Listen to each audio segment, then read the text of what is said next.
In the heart of the Bavarian Alps, not far from the Austrian border, is a village which has become one of the showplaces of Europe. For sheer natural beauty, it has few rivals anywhere on the continent. That alone would justify its fame. Today, 1.5 million people from all over the world come here each year. Top of the overseas list are visitors from Britain. Next biggest numbers come from Belgium, the United States and France in that order. And this is no accident, for it's in these countries that the name Berchtesgaden brings back the most vivid memories.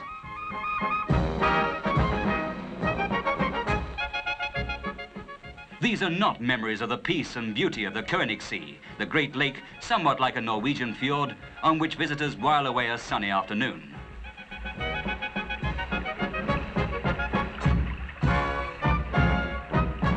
Neither are they memories of the haunting echoes flung around the mountain walls which enclose the lake.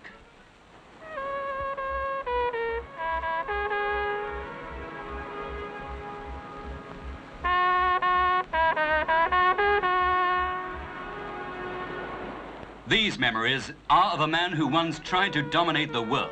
For here, just above the village, where a rest center for American troops now stands, was Adolf Hitler's official home. It was destroyed at the end of the Second World War, but there still remains, perched on a mountaintop, Hitler's hideout. The Eagle's Nest.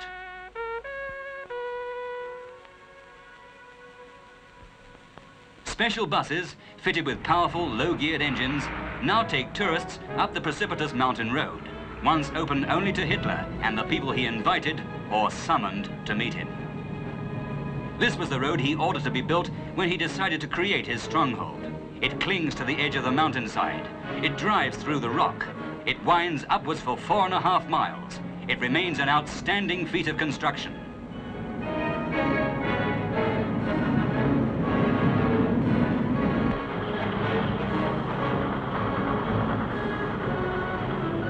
"3,000 men worked for 2 years to build this road and the Eagle's Nest above.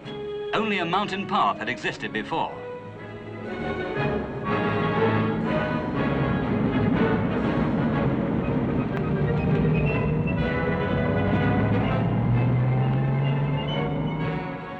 As the bus slowly makes its tortuous ascent, the tourists ask themselves the question, why did Hitler build his Eagle's Nest on the top of a mountain, 5,674 feet high? Was it because he liked to feel a sense of absolute power as he gazed out over the roof of the Alps? Was it to impress foreign statesmen and politicians by taking them up this terrifying drive at speed? Was it to provide himself with a fortress to which he could retreat and from which he could make a last stand? Or was it so that he could simply get away from everybody when he wanted to? Whatever the answer, the dream of a dictator still impresses visitors today. And as the bus travels inches from the edge of a sheer drop, it gives them as great a thrill as the Big Dipper at Blackpool.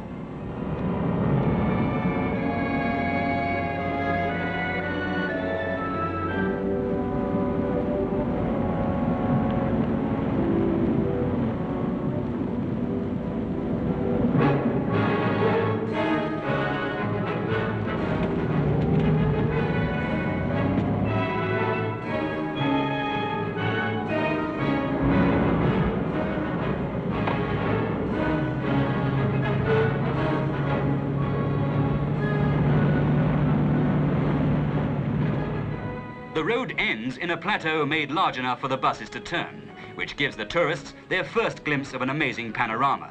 But this is not the end of the journey. The Eagle's Nest is still 400 feet higher. It can be reached in only one way. Hitler's engineers drove a tunnel straight into the solid rock. They drove it for 400 feet.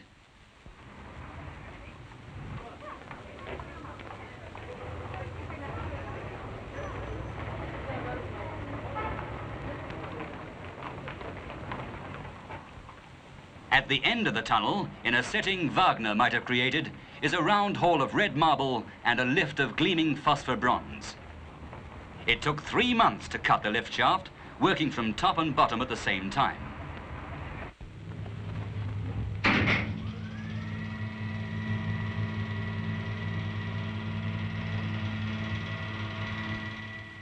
Up goes the lift straight into the eagle's nest.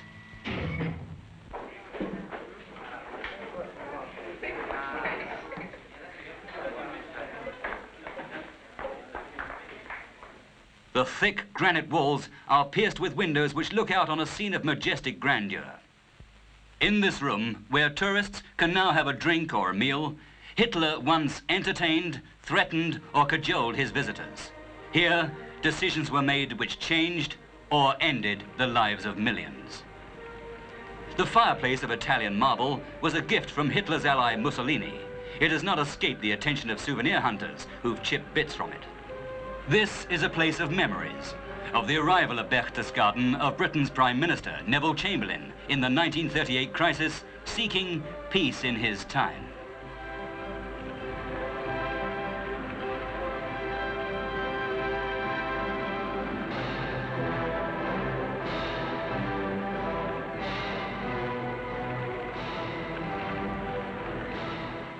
Of carefree moments with Eva Braun, the one woman who shared Hitler's confidence and was destined to die with him in a Berlin bunker.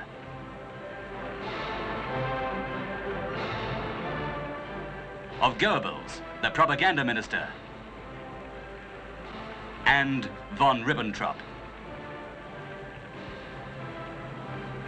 Today, they are all gone, and the tourists, many of them from countries over which the shadow of Hitler once fell, laugh and talk and admire the view.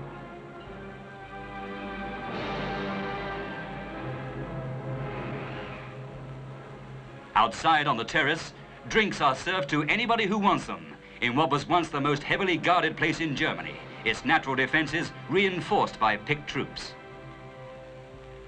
Today, the Eagle's Nest stands as a monument to one man's insane ambition, high above the village of Berchtesgaden, which would now rather be remembered for its beauty and for the marmots which lived in the mountains long before Hitler came.